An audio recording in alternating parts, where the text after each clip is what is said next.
Many a times on my long, sordid history on the internet, I've been asked, how can you sleep with yourself at night? Strange pivot and conversation topic away from why I think the 19th Amendment should be abolished, but I am flattered that so many of you have expressed curiosity regarding my self-care routine. In short, with your mother. But if you really want me to get into the details, I usually do some light reading, take about 30 milligrams of melatonin, slip on a sleep mask so that I won't wake up in a cold sweat to the sight of my sleep paralysis demon standing at the foot of my bed, and oftentimes I played the soothing sound of thunderstorms out of my phone to help my mind blissfully drift off to sleep. After I fuck your mother. But that got me to thinking.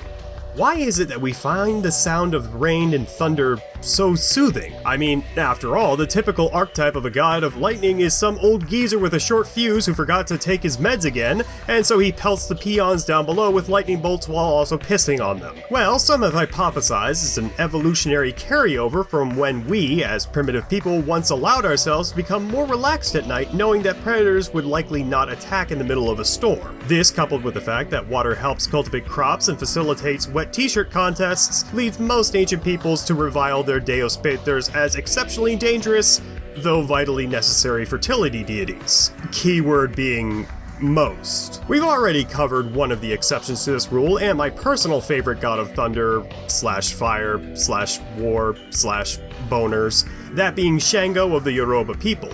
However, my overall favorite mythology is host to yet another example of a deranged psychopathic god who is also a demon who is ever so slightly more interesting than old man gets pissy and hits you with a hammer because you forgot to feed him milk. But hey, at least he won the poll, so Auntie, I guess, is crying finished tears of joy. You made him happy. Berkeley. If you guys bothered to read the title or thumbnail of this video, you already know who I'm talking about. You may have also noticed that this video is going up on my birthday.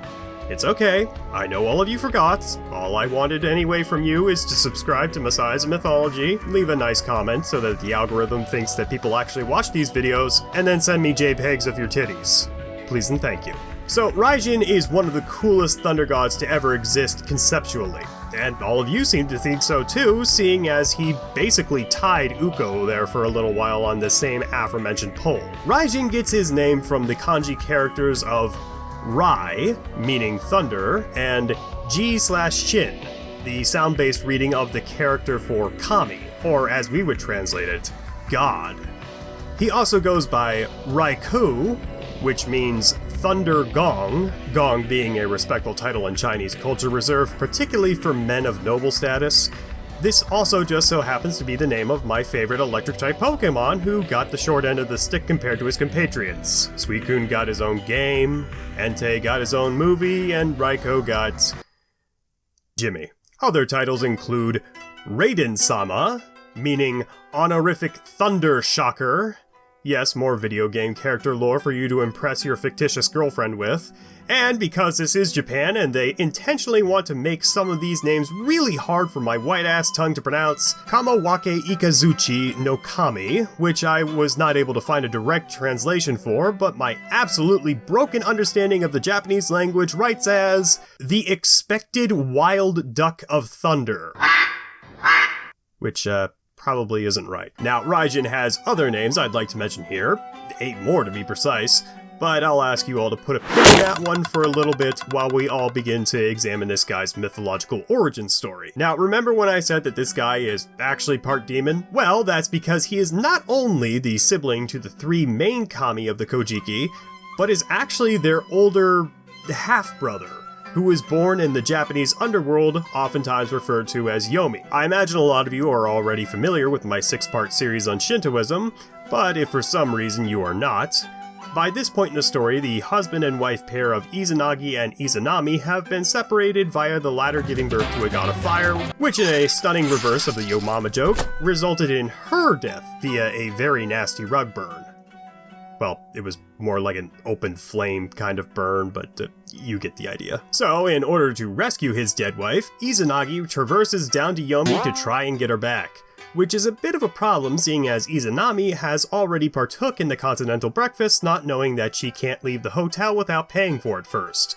So she heads off to talk to the upper management of the underworld while leaving Izanagi to stand around in the dark without his Nintendo Switch. And so, like most man-children, he becomes impatient and lights a match, only to discover Izanami's maggot-infested corpse, with each part of her body housing a different aspect of thunder. In her hand was great thunder.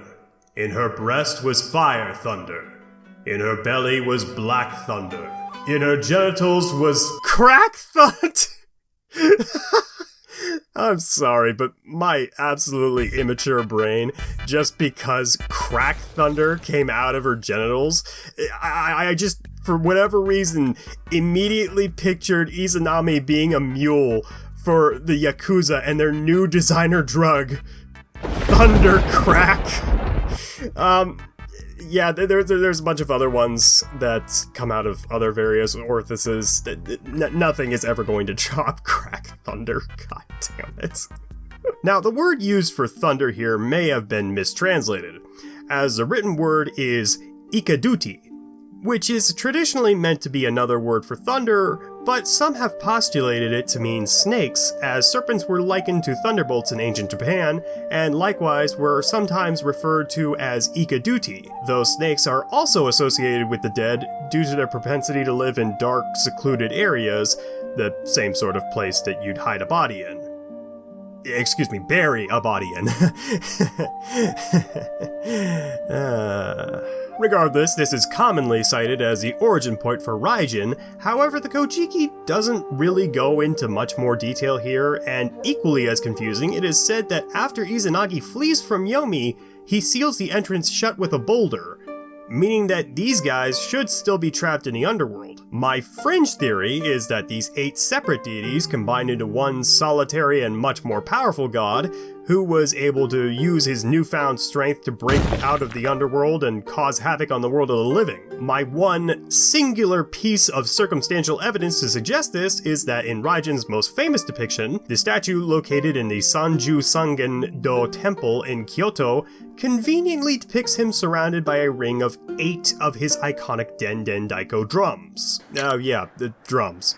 So as you could probably surmise, the sound of thunder specifically comes from Raijin pounding on one of these bad boys with his electric hammers. The daidais are rooted in Shintoism, however the ring which they are attached to is a specifically Buddhist element imported from the Chinese. A halo on a demon may seem oxymoronic, however Raijin was incredibly significant to the Japanese people, as his absence essentially meant drought, and drought, especially to a culture so heavily reliant on agriculture, meant death. Again, that whole necessary evil sort of thing. Actually, Raijin kind of plays both sides as both a preserver and a protector. Now, I know most of you are familiar with a certain Mongolian from the 12th century named Genghis Khan. If not, look at this map. No, I did not just spill ketchup on it. What you're looking at here is the largest continuous land empire in all of recorded history. To say that Genghis was a menace to all of Eastern Asia is an understatement. However, you'll notice he never quite seemed to snatch up Japan. That isn't due to a lack of trying, however. It's because, according to the folklore at the time, Raijin was the Horatio Nelson to Genghis Khan's Napoleon. My history nerds are going to appreciate that joke. Twice the Mongols sent an invasion fleet to try and conquer Japan, and twice their boats were smashed by a raging tempest which drowned all of their sailors, while this chucklefuck sat up on a cloud pegging those who didn't with lightning arrows, presumably laughing his ass off while doing it. And apparently he stuck with them as an unofficial military commander for quite a while afterwards, as you can see in this hilarious propaganda poster from the time depicting a decidedly less demonic-looking Raijin scaring some suspect Asian-looking Russians out of a walled city called Chinchou during the Russo-Japanese War with a giant fucking gun and a bayonet. Why? Because it was raining that day and anime didn't exist yet, so mythological ethnocentric imperialist propaganda was the pre-microwave Japan's thundercrack. God, I miss the old Japan. Speaking of Raijin and art, I assume most of you are familiar with this absolutely gorgeous piece of art outside the Kaminari-on Gate in Tokyo. It's arguably the second most famous work of art to come out of Japan, and adheres to a running theme with a lot of Japanese art depicting Raijin, and that is to place him next to his brother, Fujin, who I won't talk too much about here because I'm almost certainly going to give him his own character study video later. But speaking of family, Raijin also has an underrepresented son, Raito, seen here in this sculpture, which seems to be the physical embodiment of "Don't you dare ever speak to me or my son ever again." I'd get this for my dad as a Father's Day present, but seeing as he couldn't drink it, he'd probably throw it in the trash and call me a faggot again.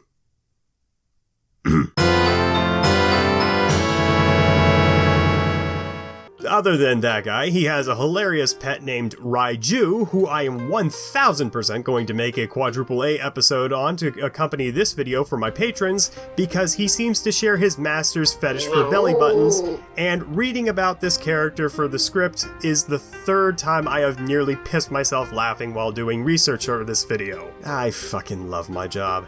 And I hope you love me loving my job, and you'll consider joining my Patreon, not only so that you can support me, but also so that you can go ahead and watch that video for yourself, and then come back here and tell me how broken my sense of humor is. Now though, comes the difficult part of this video. Usually, I like to hype the hell out of any one of the mythological subjects I cover, and that's been the case up until now with Raijin. However, some of the more astute among you may have picked up that I said earlier on in this very same video that Shango is still my favorite god of thunder, and that's primarily because of the story of Tsugaru. So, once upon a time, Raijin was being a menace, as per usual, tearing up the land with his thunderstorms a little too close to Kyoto, and so the Emperor actually bothered to try and do something about it. And by do something about it, I mean he delegated his responsibilities to this guy called Tsugaru, also known as the God Catcher, who in of himself isn't very good at his job because he doesn't try to trick Raijin into a rice cooker or anything, he just asks politely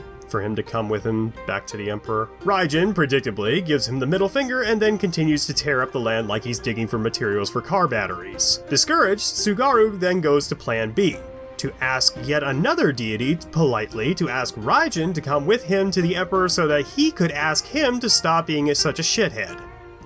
This sounds like the sort of story your parents would tell you about how difficult their lives were before cell phones. He appealed to the right gal though, as Kanon agreed to talk to Raijin, and almost immediately after she asked, he willingly went along with Tsugaru, even letting himself be tied up in a bag for good measure.